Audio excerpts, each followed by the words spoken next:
क्या आप जानते हैं कि दुनिया में सबसे ज्यादा कुदरती गैस किन ममालिक के पास है? कुदरती गैस की सबसे ज्यादा ज़खायर रूस, ईरान और कतर के पास है। क्या आप जानते हैं कि तेल की सबसे ज्यादा बड़े ज़खायर किन ममालिक के पास है? सबसे ज्यादा तेल और वेनेजुएला, सऊदी अरब और कनाडा के पास है। चौथे नंबर पर ईरान और पांचवें नंबर पर इराक है। पाकिस्तान का हमसाया मुल्क ईरान गैस और तेल की दौलत से मालामाल है। दोनों ममालिक के दरमियान 900 किलोमीटर लंबा बॉर्डर है। पाकिस्तान तवील अरसे से गैस और तेल की किल्लत का शिकार है। एटमी ताकत होने के बावजूद गैस और तेल की किल्लत पाकिस्तानी मईशत की तरक्की के रास्ते में एक बड़ी रुकावट। इस रुकावट को दूर करने के लिए मोहतरमा बेनजीर भुट्टो ने 1995 में ईरान से सस्ती गैस खरीदने की एक मंसूबे पर बातचीत शुरू की और ईरानी सदर हाशमी रफसंजानी के साथ Iran Pakistan gas pipeline project शुरू करने के एक मुफाहमती याददाश्त पर दस्तखत किए। 1996 में उनकी हुकूमत को बरतरफ कर दिया गया और ये मंसूबा 2008 में सदर आसिफ अली जरदारी सदर और यूसुफ रजा गिलानी वजीर आजम बने तो इस मंसूबे को फाइलों से बाहर निकाला गया। पीपल्स पार्टी की हुकूमत ने एक तरफ ईरान से सस्ती गैस और तेल खरीदने का फैसला किया, दूसरी तरफ अमेरिका के साथ ताल्लुकात को भी बेहतर बनाने पर तवज्जो दी, क्योंकि ईरान के साथ लेन देन के रास्ते की सबसे बड़ी रुकावट अमेरिकी पाबंदियां थी।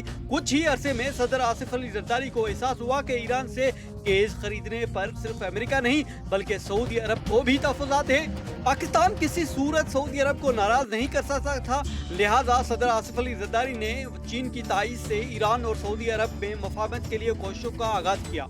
जून 2011 में सदर आसिफ अली जरदारी ईरान गए। उन्होंने ईरान के सुप्रीम लीडर आयतुल्लाह खामनेई के साथ एक तवील 1-to-1 मुलाकात की। एक माह के अंदर जुलाई 2011 में सदर जरदारी ने ईरान का एक और दौरा किया और खामनेई के साथ फिर तवील मुलाकात की।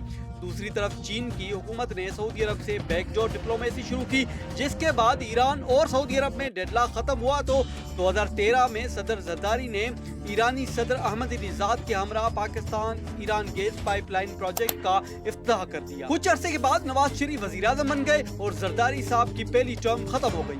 नवाज शरीफ पर बहुत दबाव आया कि Iran Pakistan gas pipeline project से निकल आए। उन्होंने इस प्रोजेक्ट पर खामोशी अख्तियार कर ली और कतर से गैस खरीदनी शुरू कर दी। 2018 में इमरान खान वजीर आजम बन गए। इन्हें भी मशवरा दिया गया कि ईरान से तिजारत का ख्याल दिल से निकाल दे। उन्होंने भी ये मंसूबा खत्म करने से इनकार कर दिया। सोचने की बात यह है कि 2009 के बाद पाकिस्तान की हर सियासी हुकूमत को ईरान से गैस खरीदने से मना किया गया, लेकिन किसी हुकूमत ने यह मंसूबा खत्म नहीं किया। पहली वजह यह थी कि जब भी कोई पाकिस्तानी हुकूमत गैस और तेल महंगा करती है तो अवाम उसे बद्दुआएं देते हैं। सियासी हुकूमतें महज अमेरिका की खुशनुदी के लिए ऐसा मंसूबा खत्म नहीं कर सकती थी जिससे पाकिस्तानी अवाम को फायदा हो। दूसरी वजह यह है कि पाकिस्तान और ईरान ने जब गैस पाइपलाइन प्रोजेक्ट का आगाज किया तो उसमें किसी तनाज़े की सालसी के लिए फ्रेंच लॉ के तहत कायम एक आलमी अदालत को सालिस बनाया गया था। पाकिस्तान इस मुआहदे से निकल जाता तो उसे कम अज कम 18 अरब डॉलर अदा करने पड़ते। इस मुआहदे पर इत्तफाक राय 1995 में हुआ, बाकायदा आगाज 2009 में हुआ, इफ्तिताह 2013 में और 2024 में उसे हर सूरत मुकम्मल करना था। 2022 में शहबाज शरीफ वजीर आजम बने तो मुल्क बदतरीन मुआशी बहरान का शिकार था।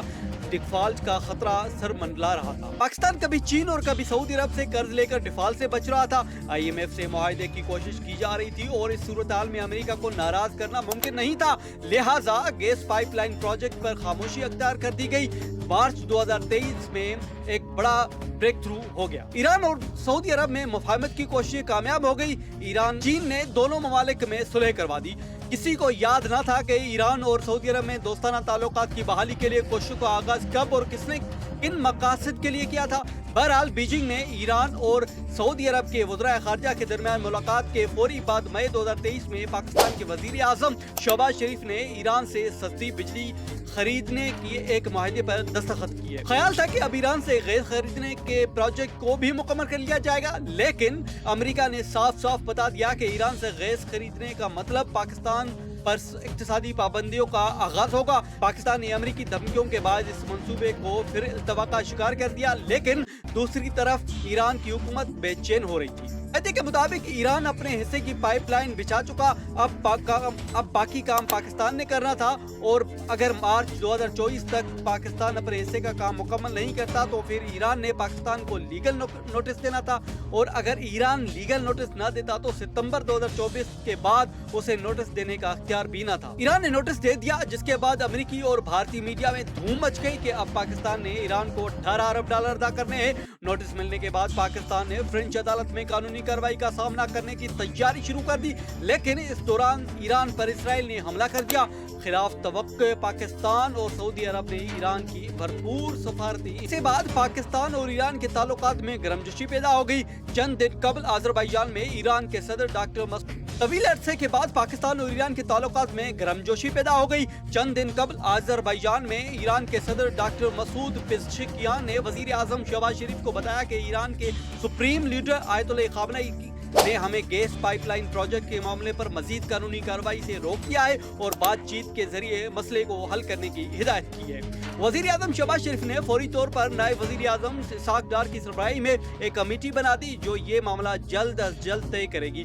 سوال یہ ہے کہ اگر یہ معاملہ بات چیت سے طے نہیں ہوتا تو معاہدے کے مطابق معاملہ پھر سے فرینچ عدالت میں جائے گا، اور اگر وہاں فیصلہ پاکستان کے خلاف آ گیا تو $18 ارب کا جرمانہ کیسے ادا ہوگا؟ کیا امریکہ یہ جرمانہ ادا کرے گا؟